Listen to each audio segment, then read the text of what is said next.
Welcome back. Calls to drain Lake Powell have been around for decades now, but they've been considered by most to be a far-fetched idea. Well, maybe not. Perhaps not anymore. Record drought and water use causing lake levels to plummet, and that has led to a potentially very tricky problem.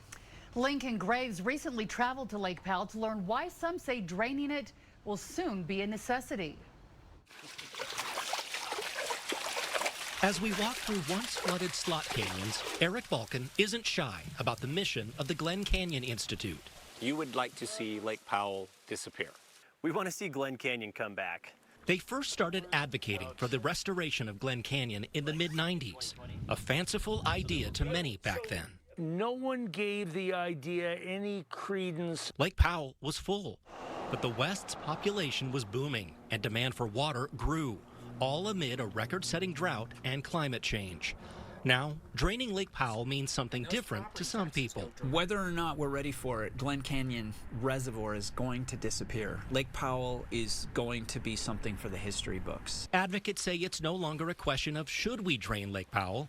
Some now say there's simply no avoiding it. We're looking at the possibility of hitting Power Pool and Dead Pool in the coming years. Power Pool and Dead Pool, two critical elevations for Lake Powell, and you need to look at Glen Canyon Dam to understand them.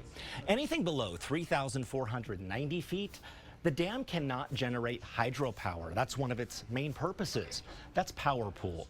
But this next elevation, 3,370 feet, that might be the most critical. Anything below that, water can't actually get past the dam, and it just pools behind it. That's Dead Pool. They put the plumbing for Glen Canyon Dam to deliver water through the dam too high in Glen Canyon. It's too high up above the river bed level to deliver water. Meaning that if water levels continue to drop, there's an absolute need to do something. The system has effectively crashed.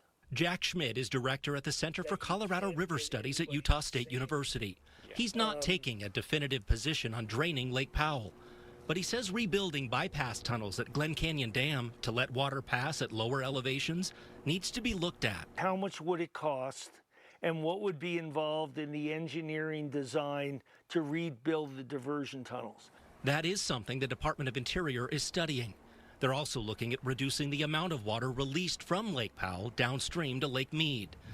It's unclear what will eventually happen, but Eric Balkan believes Mother Nature will ultimately hold all the cards. It's no longer an issue of whether you think Lake Powell's a good idea or a bad idea. Lake Powell's going away. Lake Powell's draining itself. At Lake Powell, Lincoln Graves, KUTV 2 News. Okay, Lake Powell's current water level is about 3,526 feet in elevation. That's just 36 feet short of what Lincoln was talking about, Power Pool, which Lincoln referenced in that story.